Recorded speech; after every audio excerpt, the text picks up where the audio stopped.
में हम लोगों ने मनी लॉन्ड्रिंग डिस्कस किया था। हाँ एनपीए टॉपिक नहीं हुआ है ना अभी आप लोग का, नॉन परफॉर्मिंग नहीं एसेट। नहीं वो नहीं हुआ है।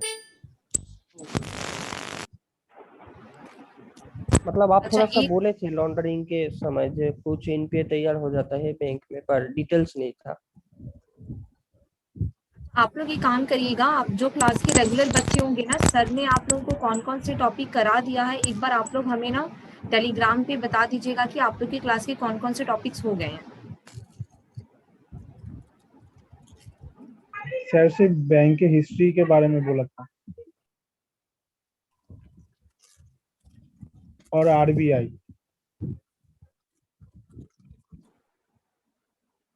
मॉनेटरी पॉलिसी हो गई है? नो मैम, आरबीआई हिस्ट्री नहीं हुआ है नहीं और बैंकिंग हिस्ट्री हुआ है। मॉनेटरी पॉलिसी अभी नहीं हुई है ना, 2 चैप्टर हुआ है आप लोगों का, और लास्ट जो हमने बैंकिंग टर्म जो डिस्कस किया था आप लोग के साथ। ओके, आज देखिएगा, आज की क्लास में जो टॉपिक हम लोग स्टार्ट करेंगे that is NPA, non performing asset.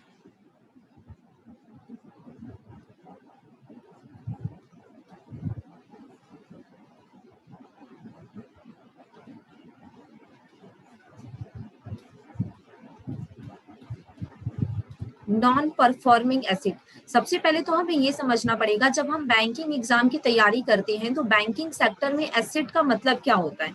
Asset means क्या है? जो मेरे पास है, जिसका एक वैल्यू है, जिस चीज का एक वैल्यू होता है, जो एसेट का बैंक सिंपल लोन देता है।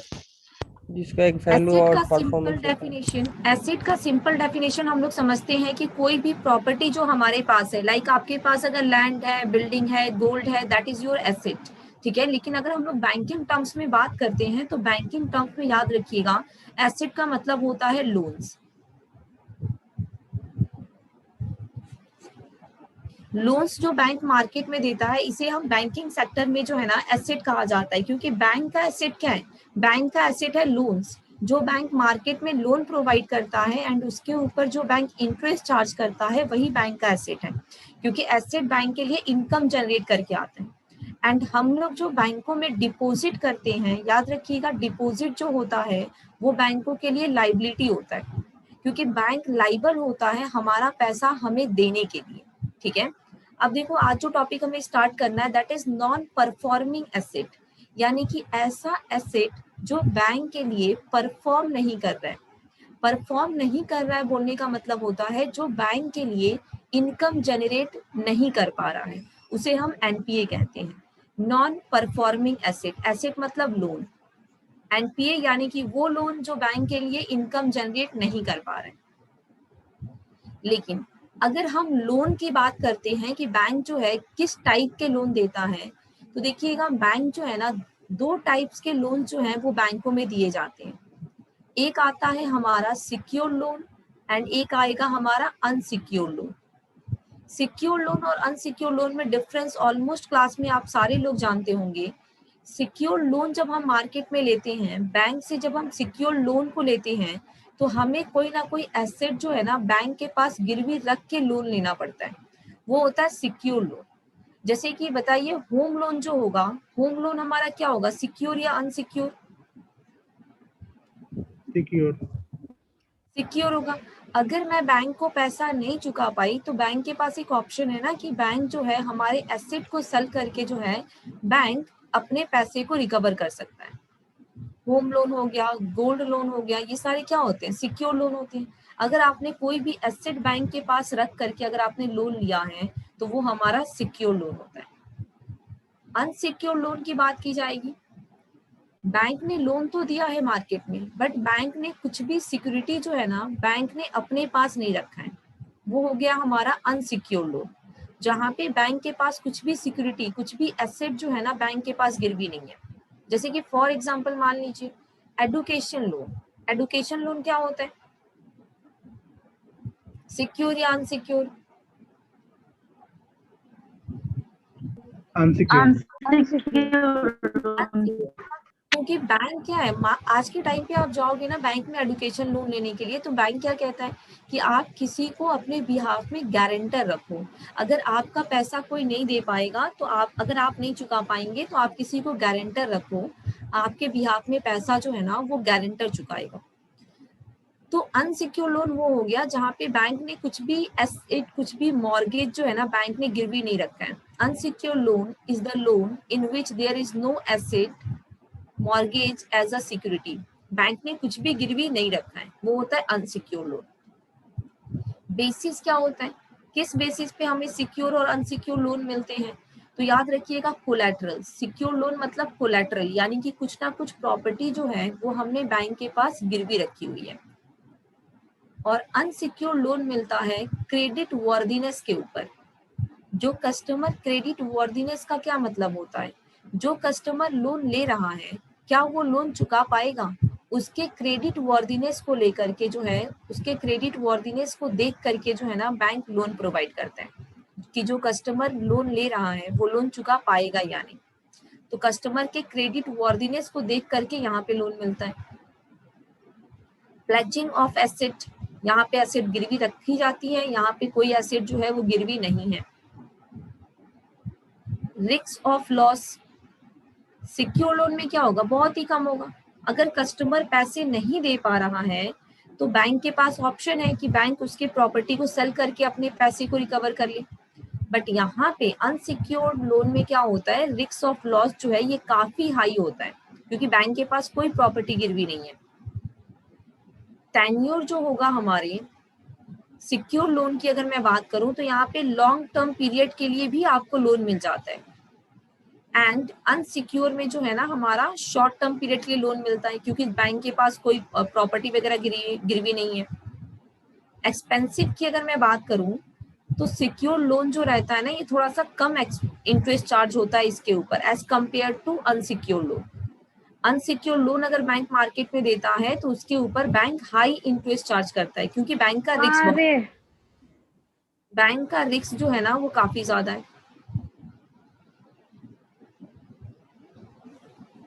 बोरोइंग लिमिट की अगर बात की जाए तो देखिए सिक्योर लोन में क्या होता है, हाई अमाउंट का लोन जो है ना हमें मिल जाता है, ठीक है, क्योंकि बैंक तो सिक्योर है वहां पे। लेकिन अनसिक्योर लोन की अगर मैं बात करूं तो यहाँ पे हमें कोई ज्यादा अमाउंट का लोन जो है ना बैंक देने से पहले सोचता है कि ह्यूज अमाउंट का लोन जो है वो कस्टमर को दिया जाए या नहीं दिया जाए। तो यहाँ पे जो होता है ना हमारा लोन का अमाउंट थोड़ा सा कम रहता है अनसिक्योर लोन में। Write off lender in case borrower fails to pay, अगर कस्टमर लोन नहीं दे पा रहा है तो लेंडर जिसने लोन दिया है यानी कि बैंक के पास ये अधिकार है कि वो प्रॉपर्टी को सेल करके जो है ना अपने लोन अमाउंट को रिकवर कर सकता है। एंड अनसिक्योर लोन में क्या हो जाएगा, यहाँ पे तो कोई भी प्रॉपर्टी बैंक के पास गिरवी नहीं है, तो यहाँ पे बैंक क्या कर सकता है, कस्टमर के ऊपर जो है ना केस फाइल कर सकता है, ठीक है। कस्टमर से पैसे रिकवरी के लिए बैंक जो है ना वो केस फाइल कर सकता है कस्टमर के ऊपर। अब देखो ये हमारा डिफरेंस हो जाता है secure loan and unsecure loan में। बताओ यहाँ तक क्लियर हुआ डिफरेंस सबको? काफी इजी डिफरेंस है सिक्योर एंड अनसिक्योर में। मैम एक क्वेश्चन था, बोलिए। जो बड़े बड़े बिजनेसमैन को लोन दिया जाता है वो क्या अनसिक्योर्ड है क्या? बिजनेसमैन को लोन दिया जाता है, बड़े बड़े बिजनेसमैन जैसे कि नीरव मोदी हो गया, ऐसे लोगों को, क्वेश्चन बोलिए जी। लोन दिया जाता है, क्वेश्चन क्या है? मैंने ऐसे लोगों को क्या सिक्योर्ड लोन दिया जाता है या अनसिक्योर्ड लोन दिया जाता है? सिक्योर लोन भी दिया जाता है, अनसिक्योर लोन भी दिया जाता है। डिफरेंस क्या है, आपका सिक्योर लोन में प्रॉपर्टी को गिरवी रख के लोन मिलेगा और अनसिक्योर लोन में कुछ भी प्रॉपर्टी नहीं है, क्रेडिट वर्दीनेस देख कर ही लोन दिया जाता है। मेनली बड़े बड़े जो बिजनेसमैन होते हैं उनके क्रेडिट वर्दीनेस को देख करके उन्हें लोन दिया जाता है। क्योंकि बैंकों में देखो, अगर कोई बिजनेसमैन लोन ले रहा है ना तो बैंकों का ये मानना है कि बिजनेसमैन जो है ना वो लोन को चुका देगा। लेकिन बैंक अगर एग्रीकल्चर के लोन देता है, इंडस्ट्री एडुकेशन सेक्टर के लोन देता है तो वहां पे रिस्क हो जाता है। तो वो बिजनेसमैन के क्रेडिट वर्दीनेस को देख करके भी लोन देता है, उनके साथ एसेट को गिरवी रख के भी लोन देता है। अच्छा ये बताइए, क्लास में किसी ने लोन लिया है? किसी का किसी भी हम टाइप का लिए कोई हैं, हम लिए हैं एजुकेशन लोन। Education loan? तो बताइए एडुकेशन लोन आपको कैसे मिला है? गारंटर, एक गारंटर रख के मतलब हम लिए थे, गारंटर आपने किसे रखा है? मेरे फादर को। आप देखो एडुकेशन लोन में ना दो चीजें हो जाती हैं, आप या तो किसी को गारंटर रखो या फिर आप कोई एसेट जो है वो बैंक के पास गिरवी रखो, क्योंकि आज के टाइम पे ना बैंक एडुकेशन लोन जो अनसिक्योर हो रहा है वो बैंक देना पसंद नहीं कर रहा है। तो एक स्टूडेंट क्या गिरवी रख सकता है? स्टूडेंट के पास तो कुछ नहीं है, तो बैंक आजकल कहता है कि आप किसी को गारंटर रखो जो आपके बिहाफ में पैसे को पे करेगा। अगर हम एनपीए की बात करें तो देखो एनपीए का कॉन्सेप्ट क्या होता है। जब आप बैंक से लोन लेते हो तो बैंक क्या करता है, बैंक आपको एक ड्यू डेट देगा। फॉर एग्जाम्पल मान लीजिए आज तो हमारा 12 जून है, हमने 12 जून को जो है ना बैंक से हमने लोन लिया है और बैंक ने जो हमें ड्यू डेट दे दिया, बैंक ने हमें ड्यू डेट दिया 1 अगस्त को। अब इस ड्यू डेट पे हमारा क्या होगा ना, हमें हर मंथ 1 तारीख को जो है बैंक को certain amount of principal and interest जो है ना हमें बैंक को पे करना पड़ता है, जो हमारा ये ड्यू डेट होता है। अगर इस ड्यू डेट पे कस्टमर ने बैंक को पैसे पे कर दिए तब तो कोई प्रॉब्लम नहीं है, बट जरा सोचो कि इस ड्यू डेट पे अगर कस्टमर बैंक को पेमेंट नहीं कर रहा है तो बैंक क्या करेगा। अब ये ड्यू डेट पे अगर बैंक को पेमेंट नहीं मिला तो आफ्टर 90 डेज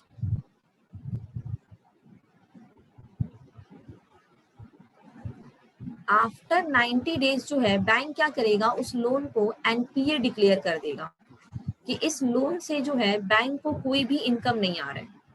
आप जब बैंक से लोन लेती हो, बैंक आपको एक ड्यू डेट देता है, उस ड्यू डेट पे आपको बैंक को इंटरेस्ट और प्रिंसिपल का पैसा जो है वो पे करना होता है। लेकिन अगर आपने नहीं किया तो आफ्टर 90 डेज बैंक आपके लोन को डिक्लेयर कर देता है एनपीए। ठीक है, सिंपल याद रखिएगा, एनपीए का ड्यूरेशन पूछा जाता है, ये होता है 90 days after due date. After due date अगर आपने बैंक को पेमेंट नहीं किया तो 90 दिनों के बाद बैंक आपके लोन को एनपीए डिक्लेयर कर देगा। लेकिन हम लोग थोड़ा सा डिटेल में पढ़ेंगे आज कि ड्यू डेट से लेकर के 90 डेज के बाद बैंक एनपीए डिक्लेयर करता है। तो ये जो बीच का ड्यूरेशन है हमारा, ड्यू डेट से लेकर के 90 दिन का जो पीरियड है, ड्यूरिंग दिस पीरियड जो है हमारे लोन अकाउंट के साथ क्या किया जाता है।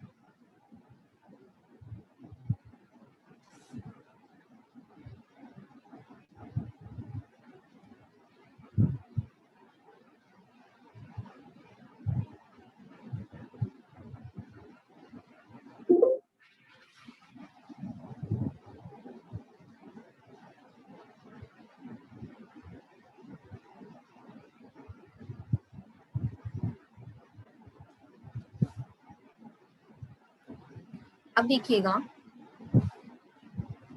बैंक क्या करता है ना, हमारे एनपीए अकाउंट के लिए बैंक जो है एसएमए अकाउंट बैंकों में बनाया जाता है। एसएमए अकाउंट होता है हमारा special mention account. Special mention account, अब ये हमने अगर पहला इंस्टॉलमेंट फेल कर दिया तो देखो बैंक क्या करेगा।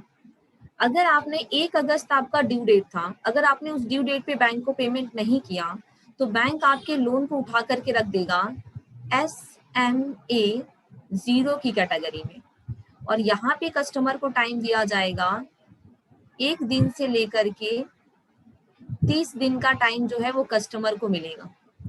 अगर ड्यूरिंग दिस पीरियड कस्टमर आकर के अगर बैंक को पेमेंट कर देता है तो बैंक कस्टमर के लोन को जो है ना परफॉर्मिंग एसेट ही मानेगा कि बैंक को पैसे मिल गए।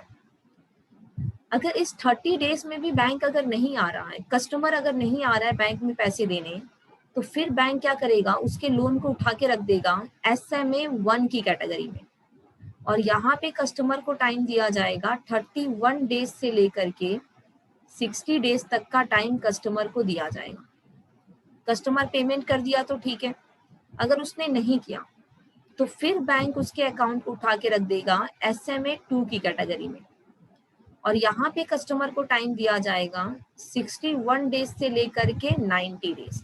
अब देखो 90 डेज का ड्यूरेशन जो है हमारा कंप्लीट हो गया।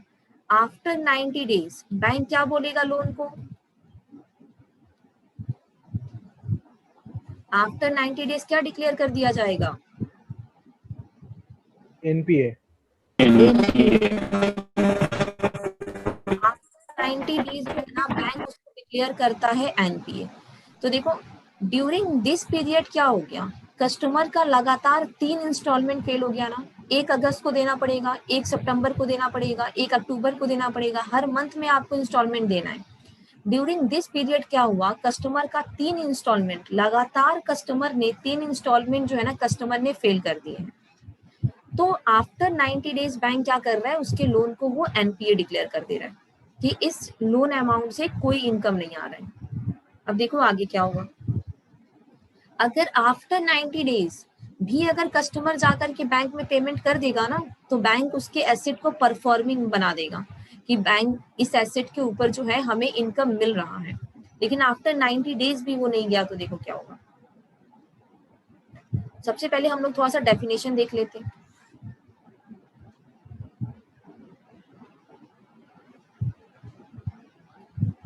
Interest or installment of principal remain overdue for a period of more than 90 days in respect of term loans।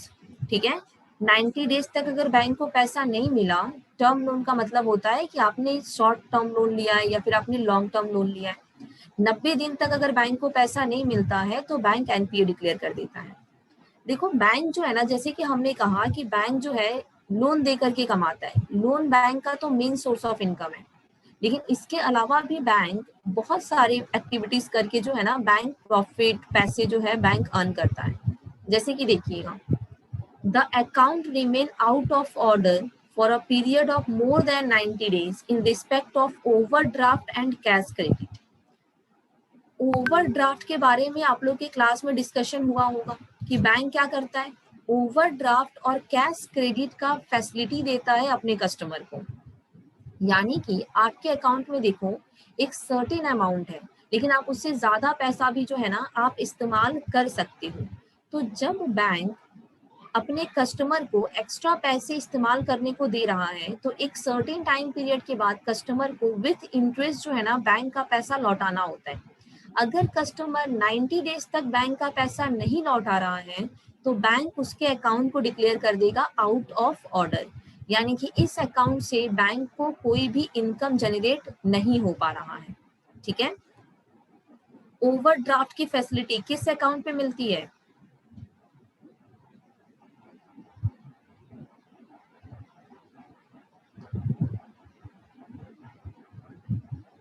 Current account.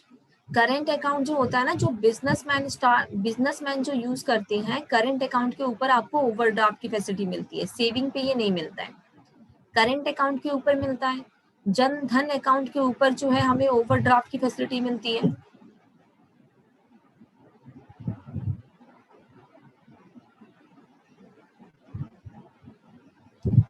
Next देखिएगा, क्रॉप्स ड्यूरेशन की अगर हम लोग बात करते हैं, एग्रीकल्चर लोन को लेकर के देखो बैंकों में अलग प्रोविजंस हैं। A loan granted for short duration crop. Short duration crop का मतलब होता है जो आपका 2 से 3 महीने में जो फसलों की खेती हो जाती है। A loan granted for short duration crop will be treated as NPA if the installment of principal or interest thereon remain overdue for 2 crop season। अगर किसी ने शॉर्ट ड्यूरेशन क्रॉप लिया है, अगर वो 2 सीजन तक पैसे को नहीं दे पा रहा है बैंक को, तो बैंक उसके लोन को NPA डिक्लेयर कर देता है। And loan granted for long duration crop. Long duration crop यानी कि जिसकी खेती साल में सिर्फ एक बार होती है, जैसे कि धान हो गया, गेहूं हो गया, ये सब की खेती साल में सिर्फ एक बार होती है। A loan granted for long duration crop will be treated as NPA if the installment of principal or interest thereon remain overdue for one crop season. अगर लॉन्ग टर्म ड्यूरेशन के लिए लोन लिया गया है, लॉन्ग ड्यूरेशन क्रॉप के लिए, तो एक क्रॉप सीजन तक अगर बैंक को पैसा ना मिले तो बैंक उस एग्रीकल्चर लोन को जो है ना एनपीए डिक्लेयर कर देता है बैंक। ठीक है, यहाँ तक क्लियर हुआ सबको?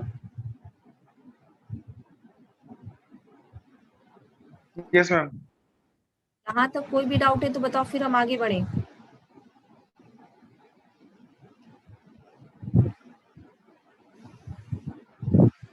अब देखो यहाँ पे एक पॉइंट मैं और बता दूं।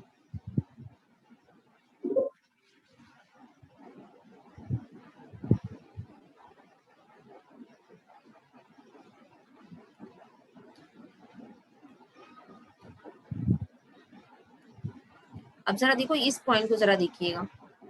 The bill remains overdue for a period of more than 90 days in the case of bill purchase and discounted। इसका मतलब क्या होता है? देखो यहाँ पे एक पॉइंट समझना पड़ेगा हमें। Bill of exchange, bill of exchange जो है ये हमारा क्या होता है? फॉर एग्जाम्पल मान लीजिए, देखो बिजनेस जो होता है ना वो हमेशा कैश पे नहीं होता है। बिजनेस जो है कैश और क्रेडिट, हम लोग दोनों में ही देखते हैं कि बिजनेस कैश और क्रेडिट दोनों पे होता है। बिल ऑफ एक्सचेंज क्या होता है, कोई बता सकता है? एनीवन?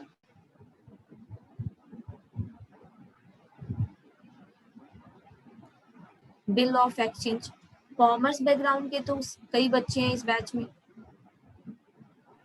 इस बिल का 90 डेज तक एक लिमिट रहता है, उसको बिल ऑफ एक्सचेंज, मतलब श्योर नहीं बट शायद इस बिल का 90 डेज का पीरियड रहता है। गारंटी नहीं रहता पर एक रिटर्न रहता है कि हाँ। आपको मिलेगा। बिल ऑफ एक्सचेंज क्या है? एक रिटन डॉक्यूमेंट है। बिल ऑफ एक्सचेंज जो है एक रिटन डॉक्यूमेंट है जो कि ड्रॉ किया जाता है बायर्स और सेलर के बीच में, जो है ना एक बिल ऑफ एक्सचेंज बनेगा। अगर आप क्रेडिट में सामान बेच रहे हो तो एक प्रूफ तो होना चाहिए ना कि आपने क्रेडिट में सामान बेचा है। तो बायर्स और सेलर के बीच में जो है ना ये बिल ऑफ एक्सचेंज को ड्रॉ किया जाता है। अब देखो फॉर एग्जाम्पल मान लो हम लोगों ने दो पर्सन ले लिया, एक्स एंड वाई। एक्स ने जो है ना 1 लाख का सामान जो है वाई को सेल किया, 1 लाख का सामान। अब वाई कहता है कि हमारे पास आज तो पैसे नहीं है, हम आपको पैसे आफ्टर 3 मंथ दे देंगे।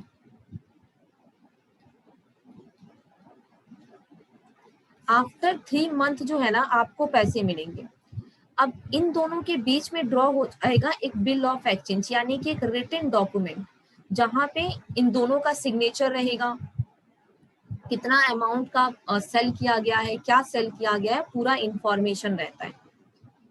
अब वाई कह देता है कि हम तो 3 महीने के बाद पैसे देंगे, लेकिन एक्स जो है ना, एक्स को पैसे आज ही चाहिए।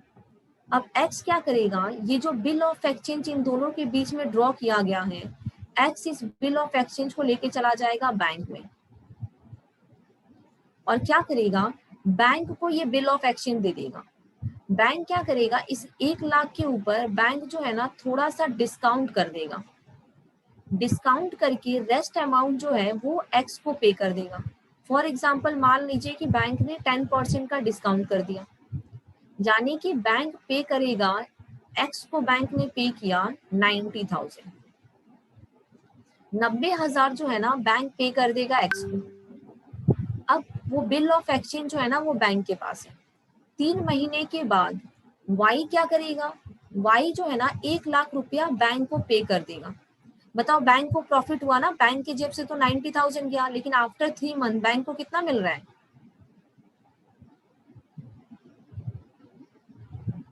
1 लाख। 1 लाख पूरा बैंक क्या है, बैंक तो प्रॉफिट में है। लेकिन देखो होता क्या, अगर मैं एट प्रैक्टिकली बताऊं अभी क्या कंडीशन हो गया है, अभी जो है ना बैंक क्या करते हैं ना, बैंक बिल ऑफ एक्सचेंज को डिस्काउंट नहीं करते हैं।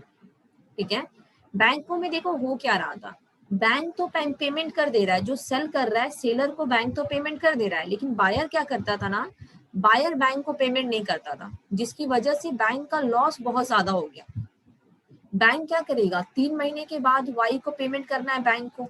मान लो कि ये जो ड्यू डेट डिसाइड किया गया है, इस ड्यू डेट पे वाई बैंक को पैसे नहीं दे रहा है, तो बैंक फिर से क्या करेगा, वाई को 90 डेज का टाइम देगा कि भाई इस 90 डेज में आकर के मेरे पैसे रिटर्न कर दे। अगर ये वाई 90 डेज में भी बैंक को पैसे रिटर्न नहीं करता है, आफ्टर 90 डेज भी अगर वो रिटर्न नहीं करता है, तो बैंक इस बिल ऑफ एक्सचेंज को डिक्लेयर कर देगा। बैंक इस बिल ऑफ एक्सचेंज को कह देगा ये एनपीए है, नॉन परफॉर्मिंग एसेट है, जो बैंक के लिए इनकम लेकर के नहीं आ पा रहा है। तो अभी क्या हो गया, अभी बैंकों में बिल ऑफ एक्सचेंज जो है ना वो डिस्काउंट नहीं होता है, क्योंकि इसकी वजह से बैंकों में बहुत लॉस बढ़ रहा था। बैंक सेलर को तो पेमेंट कर देता था, लेकिन बायर जो है ना वो बैंक को पेमेंट नहीं करता था, बहुत डिले करता था, जिससे बैंक का लॉस बढ़ता था। तो अभी बिल ऑफ एक्सचेंज जो है ना वो बैंकों में डिस्काउंट नहीं हो रहा है। तो आप लोगों को सिर्फ इतना याद रखना है कि बैंक लोन दे मार्केट में, जिस चीज से जो भी सोर्स ऑफ इनकम है बैंक का, अगर 90 दिन तक बैंक अपने पैसे को रिकवर नहीं कर सकता है तो 90 दिन के बाद बैंक उस चीज को एनपीए डिक्लेयर कर देता है। ठीक है, 90 डेज का ड्यूरेशन आपको याद रखना है। क्लियर है बिल ऑफ एक्सचेंज सबको?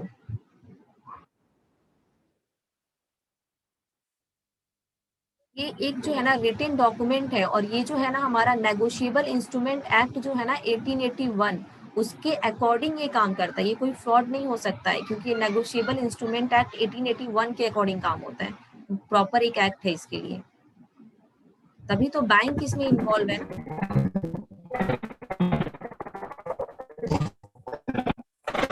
अगर नेक्स्ट अगर वाई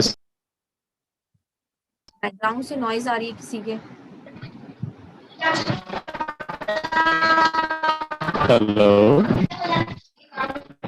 बताइए, हेलो मैम, बोलिए।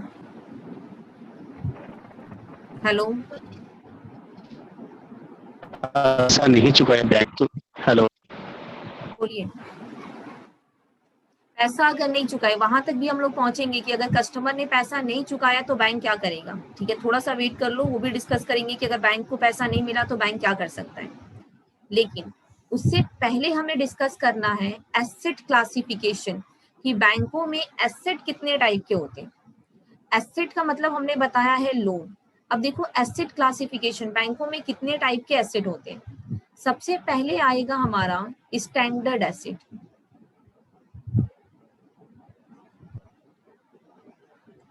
स्टैंडर्ड एसेट्स, देखो स्टैंडर्ड एसेट क्या हो जाएगा, बैंकों में हर कस्टमर जो होता है ना वो एनपीए नहीं करता है। बैंकों में कुछ ऐसे भी कस्टमर हैं जो टाइमली बैंक को इंटरेस्ट पे करते हैं, टाइमली बैंक को प्रिंसिपल पे करते हैं, तभी तो बैंकिंग सेक्टर चल रहा है ना। ऐसा थोड़ी है कि हर एक कस्टमर एनपीए कर देता है। तो वो कस्टमर जो बैंक को टाइमली इंटरेस्ट पे करते हैं, बैंकों को टाइमली प्रिंसिपल का पैसा पे करते हैं, उनके लोन को बैंक रखता है स्टैंडर्ड एसेट की कैटेगरी में। ठीक है, जिनसे बैंक रेगुलर इनकम को जनरेट कर पाता है। एक पॉइंट आप लोग ऐड करिएगा अपने नोट्स में। नोट्स बना रहे हैं ना सब? Yes ma'am. Yes ma'am. Point जरा लिखिएगा आप लोग अपने नोट्स में, एक पॉइंट जरा ऐड कर लो स्टैंडर्ड एसेट में। Standard asset is a performing asset. Standard asset is a performing asset. It's generate regular income for the bank. Standard asset is a performing asset. It's generate regular income for the bank. अब देखो standard asset में तो हमें कोई problem ही नहीं है, bank को customer काफी अच्छा है, वो बैंक का पैसा पे कर दे रहा है, यहाँ पे कोई दिक्कत नहीं है। लेकिन दिक्कत आ रही है जो हमारा एनपीए है। अब हमने तो बताया कि 90 दिन के बाद जो है बैंक उसे एनपीए डिक्लेयर कर देता है। अगर 90 दिन में कस्टमर ने पैसे दे दिए तब तो ठीक है। अगर कस्टमर 90 दिन के बाद भी बैंक को पैसा अगर नहीं देता है तो बैंक क्या करेगा, उसके लोन को उठा करके रख देगा सब स्टैंडर्ड की कैटेगरी में। ठीक है, अब एनपीए से उसके लोन को उठा करके रख दिया जाएगा सब स्टैंडर्ड की कैटेगरी में। और यहाँ पे बैंक जो है ना कस्टमर को 12 महीने तक का टाइम देगा कि इस 12 महीने में कस्टमर आकर के पेमेंट कर दे। अगर इस 12 महीने में भी कस्टमर ने पेमेंट कर दिया तो बैंक उसके लोन को स्टैंडर्ड एसेट में बदल देगा। ठीक है, बैंक को तो पैसे मिल गए। अगर इस 12 महीने में भी कस्टमर ने पेमेंट कर दिया तब तो ठीक है। अगर इस 12 महीने में भी कस्टमर ने पेमेंट नहीं किया तो बैंक अब उसके लोन को उठा करके रख देगा डाउटफुल एसेट की कैटेगरी में। अब बैंक को डाउट होगा कि कस्टमर पैसे देगा भी या नहीं देगा, तो बैंक उसके लोन को उठा के रख देता है डाउटफुल एसेट की कैटेगरी में। जहां पे देखो 3 तरीके के अकाउंट बनाए जाते हैं डाउटफुल एसेट में, doubtful 1, doubtful 2 and doubtful 3। Doubtful 1 में जो है ना अप टू 1 ईयर, 1 साल तक का कस्टमर को टाइम मिलेगा कि कस्टमर आकर के पेमेंट कर दे। अगर वो नहीं आता है तो फिर उसके लोन को उठा के रख दिया जाएगा डाउटफुल 2 की कैटेगरी में, जहां पे 1 साल से लेकर के 3 साल तक कस्टमर को टाइम दिया जाएगा। 3 साल कंप्लीट हो गया, अभी भी कस्टमर पेमेंट नहीं कर रहा है, तो उसके लोन को बैंक उठा के रख देगा D2, D3। More than 3 years हो गया यानी कि डाउटफुल 3 हो गया। डाउटफुल 3 यानी कि अब कोई उम्मीद नहीं है कि कस्टमर खुद से आकर के पैसे देगा। अब बैंक को अपनी तरफ से कदम उठाना पड़ेगा अपने पैसे को रिकवर करने के लिए। D3 जो होता है ना वो बहुत ही डेंजर कंडीशन होता है, जहाँ पे कोई उम्मीद नहीं है कि कस्टमर अब खुद पैसे देगा। तो देखो बैंक क्या करेगा, डाउटफुल एसेट के बाद बैंक उस एसेट को उठा करके रख देता है लॉस एसेट में। देखो लॉस एसेट क्या होता है, बैंकों में क्या होता है ना, ऑडिटर्स होते हैं। ऑडिटर का काम होता है बैंकों का हिसाब किताब चेक करना कि बैंक का क्या इनकम हो रहा है, बैंक ने कितना लोन दिया है, बैंक कैसे रिकवर कर रहा है, पूरा पैसे का हिसाब किताब करता है ऑडिटर। अब बैंकों में 2 तरीके के ऑडिटर होते हैं हमारे, एक आएगा इंटरनल एंड एक आता है एक्सटर्नल। इंटरनल ऑडिटर हम कहते हैं जो हर साल बैंक का अपना ऑडिटर है और वो हर साल बैंक का ऑडिटिंग कर रहा है। ठीक है, एक्सटर्नल होता है जो बैंक किसी को बाहर से बुलाता है अपने अकाउंट का ऑडिटिंग करने के लिए, वो हो गया एक्सटर्नल ऑडिटर। आरबीआई भी क्या करती है, टाइम टाइम पे अपने इंस्पेक्टर को जो है ना आरबीआई बैंकों में भेजती है ऑडिटिंग करने के लिए। अब ये जो ऑडिटर है ना वही डिक्लेयर करेगा लॉस एसेट। जब ऑडिटर ने डिक्लेयर कर दिया लॉस एसेट, उसके बाद ही बैंक अपने तरफ से कदम उठा सकता है अपने एनपीए को रिकवर करने के लिए। ये बताओ अभी तक बैंक ने कुछ भी किया एनपीए रिकवरी के लिए, लोन रिकवरी के लिए? नहीं। अभी तक बैंक क्या कर रहा है, सिर्फ कस्टमर को टाइम दे रहा है कि कस्टमर को अगर टाइम दिया जाए तो कस्टमर आकर के पे कर देगा। बैंक अभी तक सिर्फ कस्टमर को टाइम दे रहा है, लेकिन जैसे ही लॉस एसेट डिक्लेयर कर देगा, और लॉस एसेट डिक्लेयर करता है ऑडिटर, जब भी ऑडिटर लॉस एसेट को डिक्लेयर कर देगा उसके बाद बैंक अपनी तरफ से कदम उठा सकता है अपने लोन अमाउंट को रिकवर करने के लिए, उससे पहले नहीं। ठीक है, अब ये ऑडिटर के हाथ में है कि ऑडिटर लॉस एसेट कब डिक्लेयर कर रहा है। हो सकता है आफ्टर 90 डेज ही ऑडिटर को ऐसा लगे कि ये कस्टमर पेमेंट करने वाला नहीं है, इसके लोन को लॉस एसेट डिक्लेयर कर दिया जाए। अगर कस्टमर पैसे देने वाला ही नहीं है तो फिर कस्टमर को सब स्टैंडर्ड की कैटेगरी में 12 महीने, D1, D2, D3 की कैटेगरी में और भी टाइम दिया जा रहा है कस्टमर को। जब कस्टमर पैसे देने वाला ही नहीं है तो फिर कस्टमर को इतना टाइम क्यों देना है? ऑडिटर क्या करेगा, तुरंत लॉस एसेट डिक्लेयर कर देगा। जब ऑडिटर लॉस एसेट डिक्लेयर कर देगा उसके बाद बैंक अपने तरफ से कदम उठाएगा अपने लोन अमाउंट को रिकवर करने के लिए। अब देखो बैंक कैसे रिकवर करेगा। लेकिन बैंकों में क्या किए जाते हैं, जो 4 टाइप के हमारे एसेट हो रहे हैं, स्टैंडर्ड एसेट, सब स्टैंडर्ड, डाउटफुल एंड लॉस, जो हमारे 4 टाइप के जो एसेट हो रहे हैं, बैंक क्या करता है उनके ऊपर थोड़ा सा प्रोविजन मेंटेन करता है, प्रोविजनिंग नॉर्म्स। प्रोविजन का क्या मतलब होता है? प्रोविजन मीन्स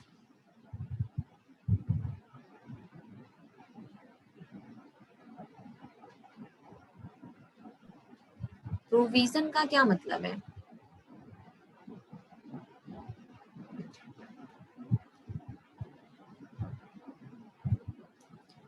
देखो प्रोविजन का बिल्कुल सिंपल मतलब समझिएगा, प्रोविजनिंग नॉर्म्स, प्रोविजन का मतलब होता है रिजर्व। बैंक को क्या करना है, अपने अलग अलग टाइप का जो एसेट है, बैंकों को अलग अलग टाइप के एसेट के ऊपर बैंक को रिजर्व मेंटेन करना है। और ये जो बैंक को रिजर्व मेंटेन करना है, ये रिजर्व का पैसा बैंक को निकालना पड़ेगा अपने प्रॉफिट से। जितना भी बैंक को प्रॉफिट हो रहा है उसमें से एक सर्टेन परसेंटेज का रिजर्व उसको रखना पड़ेगा अपने 4 टाइप के एसेट के ऊपर। अब जो हमारा पहला एसेट था स्टैंडर्ड एसेट, स्टैंडर्ड एसेट के ऊपर क्या बैंक को रिस्क है?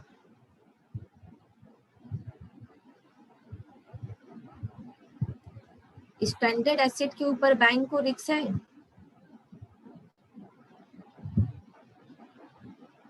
चलो चैट बॉक्स में सब लिखो, जिनको लगता है रिस्क है वो वाई लिखो, जिनको लगता है नहीं है वो एन लिखो। सबके आंसर आने चाहिए चैट बॉक्स में।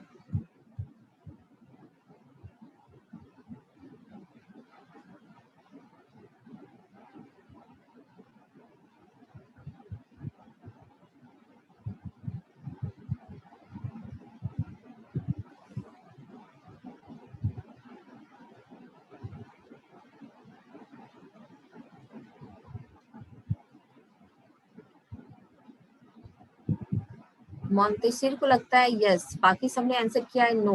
ओके, क्लास में 34 स्टूडेंट हैं और अभी तक सिर्फ आंसर किया 22 लोगों ने।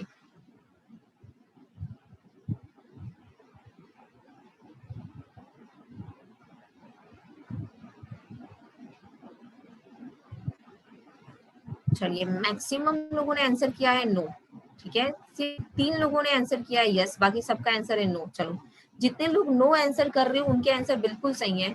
स्टैंडर्ड एसेट पे तो बैंक को कोई रिस्क ही नहीं है, क्योंकि कस्टमर जो है वो बैंक को टाइमली इंस्टॉलमेंट और प्रिंसिपल का पैसा वो पे कर रहे हैं, लेकिन कस्टमर अभी पे कर रहे हैं। हो सकता है कि फ्यूचर में जाकर के कस्टमर जो है ना वो सही तरीके से लोन अमाउंट को पे ना करे। तो जो स्टैंडर्ड एसेट होते हैं बैंकों को इसके ऊपर भी प्रोविजन मेंटेन करना होता है, और यहाँ पे जो है ना बहुत ही कम बैंक प्रोविजन मेंटेन करता है।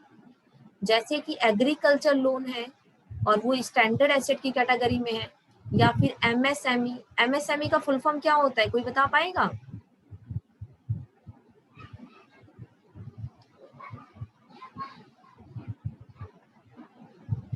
Micro, small, medium enterprises. Micro small and medium enterprises, good. Micro small and medium enterprises. Bank, अगर बैंक ने एमएसएमई के लिए लोन दिया है तो उसके ऊपर बैंक को 25% का रिजर्व मेंटेन करना है। रेसिडेंशियल हाउसिंग है तो उसके ऊपर बैंक को 0.75% का रिजर्व मेंटेन करना है। कॉमर्शियल रियल एस्टेट का लोन है और वो स्टैंडर्ड की कैटेगरी में है तो बैंक को 1% का मेंटेन करना है। इन तीनों को छोड़ करके अगर किसी अदर कैटेगरी का लोन है तो बैंक को उसके ऊपर 0.4% का प्रोविजन जो है वो मेंटेन करना पड़ेगा। प्रोविजन का अमाउंट कहाँ से बैंक को निकालना होगा?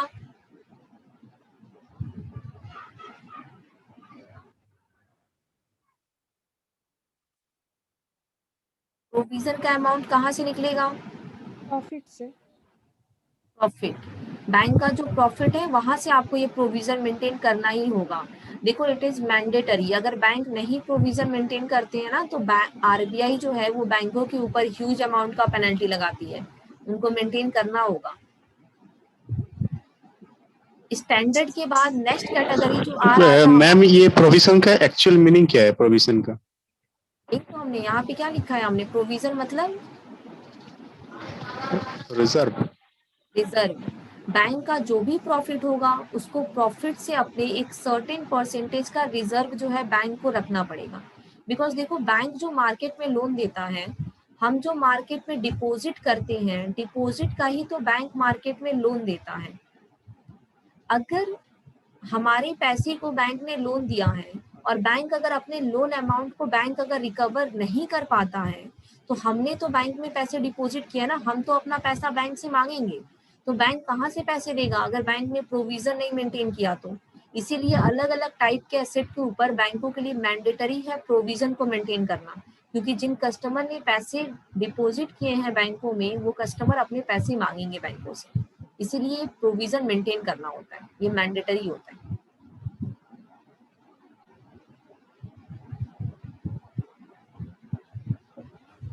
नेक्स्ट आ गया हमारा सब स्टैंडर्ड एसेट।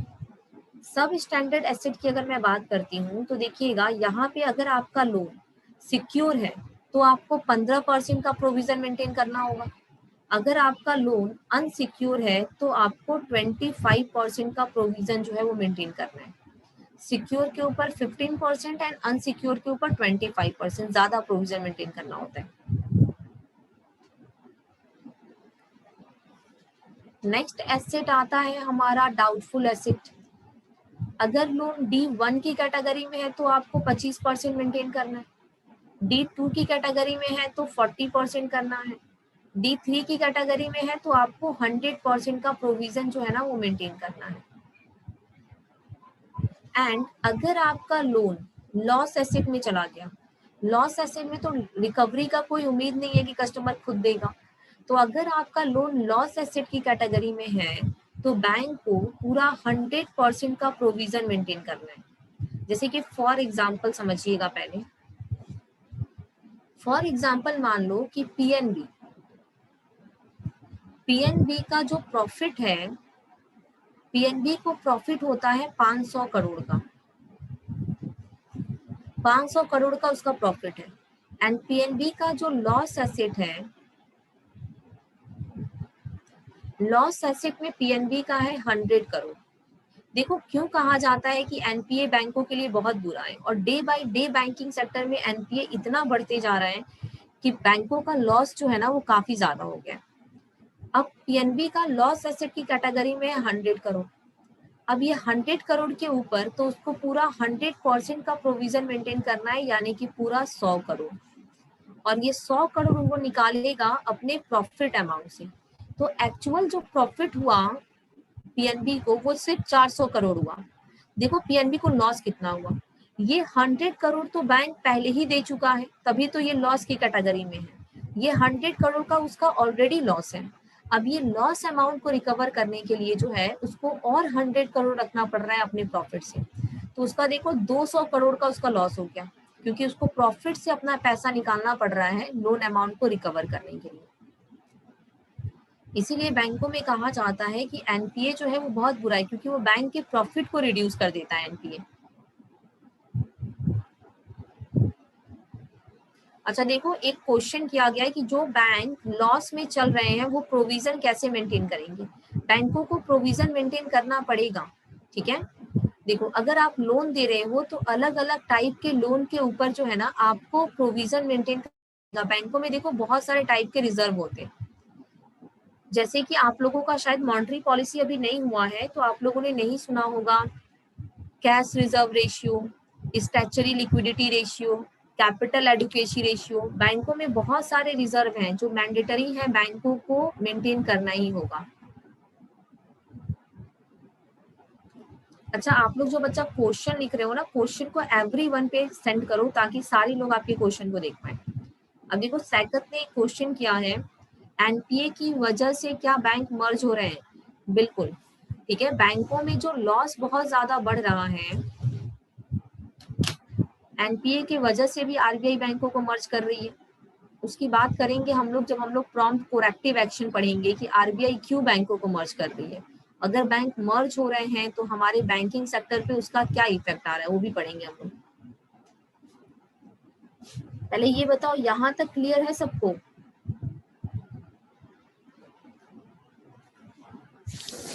Yes ma'am. कोई भी डाउट हो तो बताओ, यहाँ तक क्लियर है तो चलो ठीक है फिर।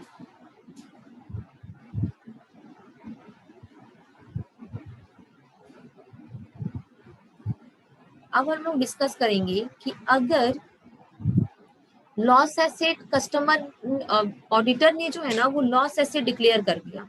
अगर लॉस एसेट डिक्लेयर कर दिया गया है तो उसके बाद हमने कहा कि बैंक अब अपनी तरफ से कदम उठाएगा अपने लोन अमाउंट को रिकवर करने के लिए। अब बैंक कैसे रिकवर करेगा अपने लोन अमाउंट को, देखिएगा 2002 में क्या हुआ। 2002 के पहले बैंकों में एनपीए रिकवरी जो था ना ये थोड़ा सा मुश्किल था। बहुत ही लेंथी प्रोसेस होता था एनपीए को रिकवर करना। लेकिन 2002 से क्या हुआ ना, बैंकों को एक सुपर पावर मिल गया। सरफेसी एक्ट के आने से बैंकों को एक सुपर पावर मिल गया, जिससे बैंक अपने लोन अमाउंट को बैंक जो है ना वो जल्दी रिकवर कर सकता है। सरफेसी एक्ट, सबसे पहले तो आपको सरफेसी का फुल फॉर्म याद होना चाहिए, securitisation and reconstruction of financial assets and enforcement of security interest act. अब इस एक्ट के आने से देखिए क्या हुआ, जब ऑडिटर लॉस एसेट डिक्लेयर कर देगा तो बैंक क्या करेगा, कस्टमर को 60 डेज का नोटिस देगा। After loss asset bank customer को 60 डेज का नोटिस देगा। अगर इस 60 डेज में कस्टमर आकर के बैंक को पैसा पे कर देता है तब तो ठीक है। अगर ये 60 डेज के में कस्टमर आकर के पैसा नहीं पे करता है तो बैंक के पास अब इतना पावर है कि बैंक जाकर के कस्टमर के प्रॉपर्टी को जो है ना बैंक सील कर लेगा, ठीक है। और उसके बाद जो है बैंक कस्टमर के एसेट को जो है ना बैंक मार्केट में सेल कर सकता है। इतना पावर है कस्टमर के पास और बैंक के पास। अच्छा ये बताइए, जब हम लोन लेते हैं और अगर हमने अपना कोई एसेट बैंक के पास अगर गिरवी रखा है तो उस लोन का, उस एसेट का जो है ना फर्स्ट ऑनर कौन होता है? अगर आपने अपना कोई प्रॉपर्टी बैंक के पास गिरवी रख के लोन लिया है तो उस प्रॉपर्टी का फर्स्ट ऑनर कौन कहलाएगा? बैंक। बैंक। देखो, अगर आपने अपनी कोई प्रॉपर्टी बैंक के पास गिरवी रख करके अगर आपने लोन लिया है तो उस प्रॉपर्टी का फर्स्ट ऑनर जो है ना वो बैंक कहलाता है, ठीक है। तो देखो, ऑडिटर लॉस एसेट डिक्लेयर करेगा, उसके बाद बैंक कस्टमर को 60 डेज का और टाइम दे रहा है कि 60 डेज में आकर के पैसे रिटर्न कर दो। अगर 60 डेज में भी कस्टमर नहीं आता है तो अब बैंक के पास काफी पावर है। आफ्टर 60 डेज बाद बैंक जाएगा और प्रॉपर्टी को जो है ना बैंक सील कर देगा। अब ये बताओ, जो ये सरफेसी का नोटिस है ये सिक्योर लोन पे भेजा जाता है या अनसिक्योर लोन पे?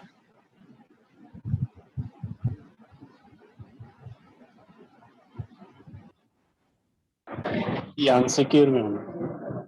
अच्छा, सारे लोग चैट बॉक्स में बताओ, सिक्योर हो तो एस लिखो, अनसिक्योर है तो यू लिख दो। चैट बॉक्स में बताओ, सरफेसी का नोटिस सिक्योर लोन पे जाएगा या अनसिक्योर लोन पे जाएगा? सब बताओ इसका आंसर पहले।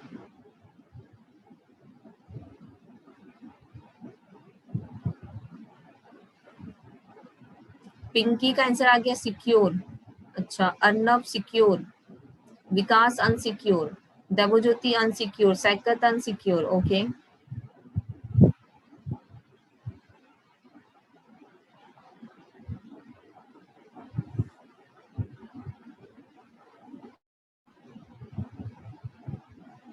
अब देखो, हमने सिक्योर और अनसिक्योर का आप लोग को डिफरेंस क्या बताया। सिक्योर लोन है जब आप कोई प्रॉपर्टी बैंक के पास गिरवी रख के आप लोन ले रहे हो तो वो हमारा सिक्योर है। अनसिक्योर में तो हमने कोई प्रॉपर्टी बैंक के पास गिरवी ही नहीं रखी है, तो अनसिक्योर में सरफेसी का नोटिस कैसे जा सकता है?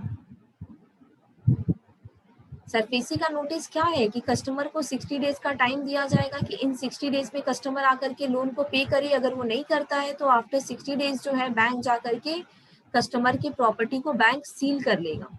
अनसिक्योर पे कैसे भेज सकते हैं सरफेसी का नोटिस? ये जाता है सिक्योर लोन के ऊपर। जितने लोगों ने सिक्योर आंसर किया उनके आंसर सही है। सिक्योर लोन के ऊपर सरफेसी का नोटिस जाता है। लेकिन याद कर रखिएगा, एग्रीकल्चर लैंड के ऊपर जो है ना सरफेसी का नोटिस नहीं भेजते, क्योंकि एग्रीकल्चर लैंड जो है ना वो इजी मार्केट में, एग्रीकल्चर लैंड जो है ना आप सेल नहीं कर सकते हो इजी मार्केट में। तो एग्रीकल्चर लैंड के ऊपर सरफेसी का नोटिस कस्टमर को नहीं भेजा जाता है। लेकिन सरफेसी का नोटिस हम भेज किसे सकते हैं? यहाँ पे कुछ कंडीशंस लग जाते हैं, जैसे कि देखो, सरफेसी का नोटिस आप उन्हीं कस्टमर को भेज सकते हो NPA loan with outstanding above ₹1 lakh. 1 lakh से अगर ज्यादा का लोन अमाउंट बाकी है किसी कस्टमर के पास तो उसी कस्टमर को जो है ना सरफेसी का नोटिस भेज सकते हैं। देखो, बैंकों में ह्यूज अमाउंट का लॉस है, तो छोटे मोटे अमाउंट को रिकवर करने में बैंक ज्यादा टाइम क्यों वेस्ट करेगा? 1 लाख से ऊपर का अमाउंट अगर ड्यू है कस्टमर का तो वैसे ही कस्टमर को सरफेसी का नोटिस भेजा जा सकता है।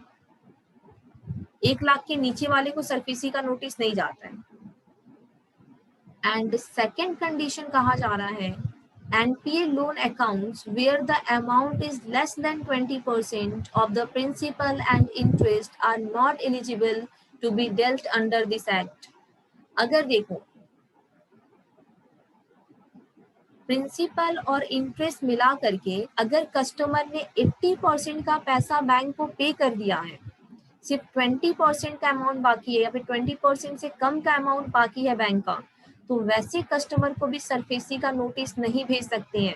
अगर किसी कस्टमर ने 80% पैसा चुका दिया है तो वो एक अच्छा कस्टमर है, ठीक है। हो सकता है कि कस्टमर का सच में कोई प्रॉब्लम हो जिसके कारण जो है वो रेस्ट अमाउंट नहीं पे कर पा रहा है, तो उसके लिए अलग प्रोविजंस हो जाएंगे।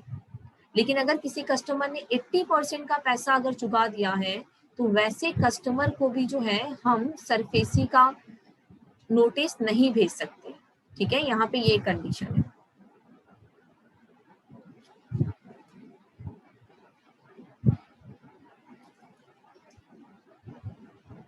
क्लियर हुआ सरफेसी एक्ट सबको?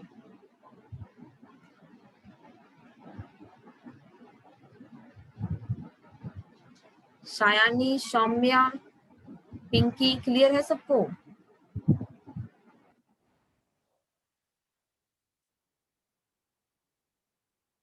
अनसिक्योर के लिए अलग प्रोविजन है, अनसिक्योर की भी बात करेंगे हम लोग नेक्स्ट क्लास में हम लोग डिस्कस करेंगे लोक अदालत की, DRT की बात करेंगे कि अनसिक्योर लोन हम कैसे रिकवर कर सकते हैं। अनसिक्योर लोन को रिकवर करने में ना थोड़ा सा दिक्कत है, इसीलिए तो बैंक अनसिक्योर लोन देना पसंद नहीं करता है, वो सिर्फ सिक्योर लोन देना पसंद करता है। मैम सिक्योर लोन দেওয়ার পরেও তো এই যে বড় বড় শিল্পপতিরা চলে যায়, মানে মেহুল চেসকি, आवाज बहुत धीमी आ रही है। ম্যাম মানে সিকিউর লোন দেওয়ার পরেও এই মেহুল চেসকি তারপর নীরব মোদি এরা চলে যায়, তাহলে সেই লোন অ্যামাউন্টটা তো রিকভার করতে পারে না ব্যাংক, যেই কারণে পিএনবি লসে চলছে। তো এইগুলো তাহলে সিকিউর লোনই তো ছিল। देखो सिक्योर लोन में भी बैंकों का क्या है ना, अगर आप बैंक तो देखो सरफेसी एक्ट के अकॉर्डिंग क्या कर रहा है, बैंक आकर के बैंक ने प्रॉपर्टी को सील कर दिया, लेकिन प्रॉपर्टी को सिर्फ सील करने से तो बैंक को पैसा नहीं मिला ना। अब इसके बाद का प्रोसेस भी बैंकों में होता है कि आफ्टर सरफेसी एक्ट बैंकों में बैंक क्या करेगा, कस्टमर को नोटिस बैंक ने भेज दिया, उसके बाद वो आकर के प्रॉपर्टी को सील कर ले रहा है, और उसके बाद प्रॉपर्टी को सील करने के बाद देखो बैंक क्या करता है,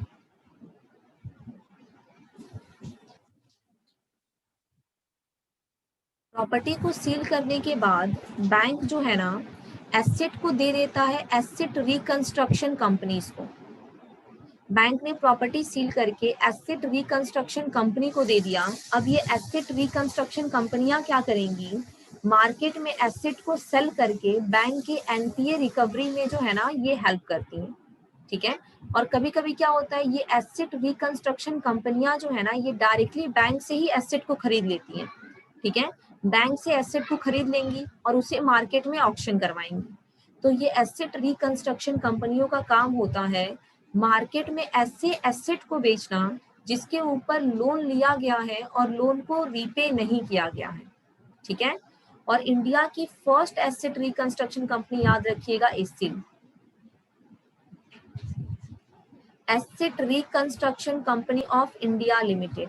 ये जो है इंडिया की फर्स्ट एसेट रिकंस्ट्रक्शन कंपनी है, ठीक है। Asset reconstruction company of India limited, it is the first asset reconstruction company in India and after SARFAESI act many asset reconstruction company came into existence। After SARFAESI act कई सारी asset reconstruction कंपनियां जो है वो India में बनी, ठीक है, जिनका काम होता है मार्केट में एसेट को सेल करके बैंक के एनपीए रिकवरी में उन्हें मदद करना।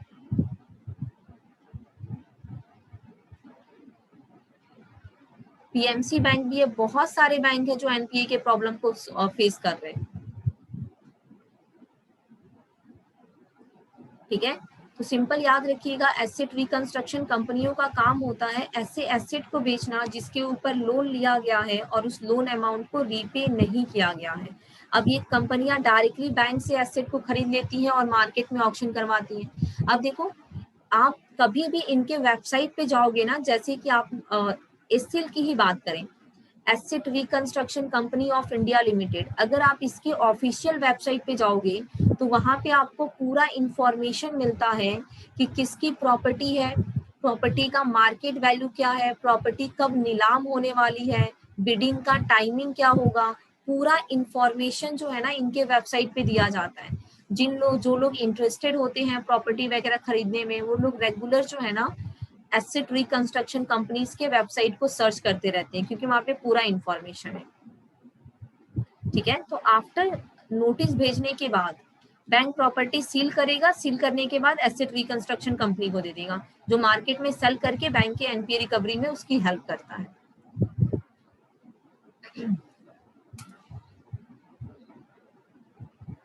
ठीक है, क्लियर हुआ एसेट रिकंस्ट्रक्शन कंपनी का function?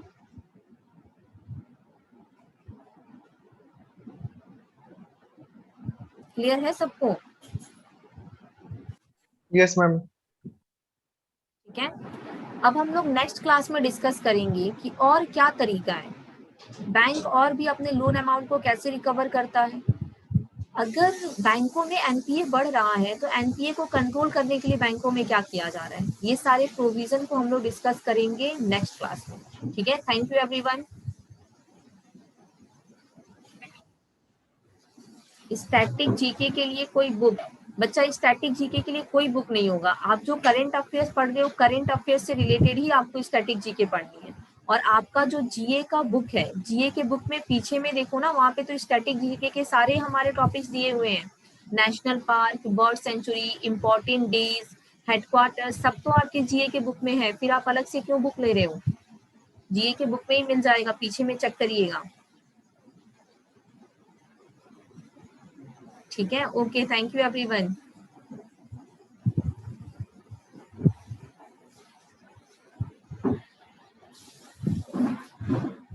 Punjab Maharashtra corporation bank, बिल्कुल बहुत सारे बैंक फेस कर रहे हैं एनपीए के प्रॉब्लम्स को। बहुत सारे बैंकों के ऊपर आरबीआई भी पेनल्टी लगा रही है। चलिए, थैंक यू एवरीवन। Recording